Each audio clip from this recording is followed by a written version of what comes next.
Alors, la pomme de terre, on la met dans la catégorie légumes féculents. Ça veut dire qu'elle contient beaucoup d'amidon. Elle est riche donc en fibres, en glucides.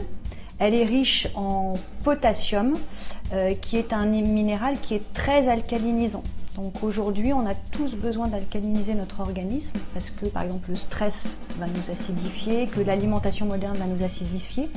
Donc, avoir des aliments riches en potassium, c'est intéressant et c'est le cas de la pomme de terre. Tout fruit ou légume très coloré signale la présence d'une molécule qu'on appelle les antioxydants. Les antioxydants, ça empêche le vieillissement cellulaire. Donc toutes les variétés de pommes de terre, qu'elles soient violettes, qu'elles soient rouges, qu'elles soient bleues, ou les pommes de terre à chair très jaune, sont plus riches en antioxydants que les autres variétés. Quand la pomme de terre refroidit, son amidon va changer de structure. Ça va devenir ce qu'on appelle un amidon résistant. Et l'amidon résistant va être intéressant parce qu'il va moins faire grimper la glycémie que la pomme de terre chaude et encore moins que la pomme de terre par exemple en purée.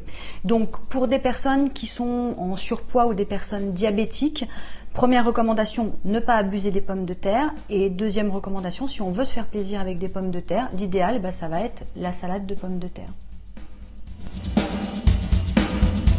C'est une recette de grand-mère.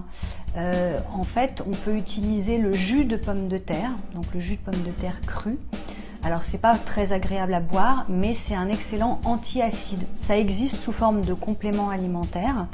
Et en fait, pour des personnes qui ont des problèmes de remontée acide, on peut prendre un petit peu de jus de pomme de terre cru et c'est très alcalinisant.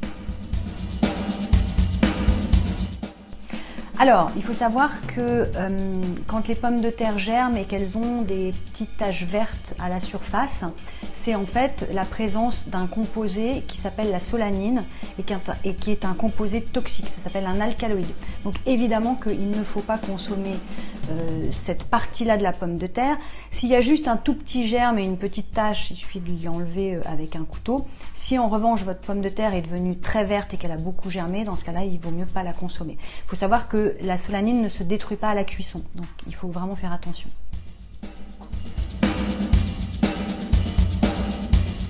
En mode de cuisson, l'idéal c'est de cuire une pomme de terre à la vapeur dans sa peau. Pourquoi? Parce que la pomme de terre contenant des glucides, donc avec cet amidon, eh bien, elle va avoir un potentiel à faire grimper plus ou moins la glycémie.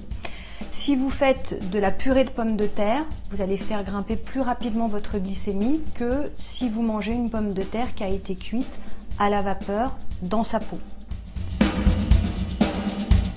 Il y a déjà la variété de la pomme de terre. Je crois qu'on peut citer la Dolren de chez Clisson, qui est une pomme de terre primeur avec un goût subtil, une chair bien ferme, cuite tout simplement à la vapeur dans sa peau. Je signale que si on mange les pommes de terre avec la peau, c'est intéressant nutritionnellement parce qu'il y a des fibres, il y a des antioxydants, mais par contre il faut qu'elles soient de qualité biologique. Donc une pomme de terre cuite à la vapeur dans sa peau, coupée en deux, un filet d'huile d'olive, un peu de fleur de sel, et là vous avez toute l'authenticité de la pomme de terre.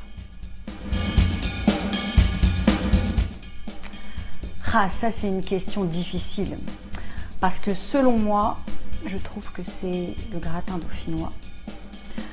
Sauf que, d'un point de vue nutritionnel, c'est pas bon.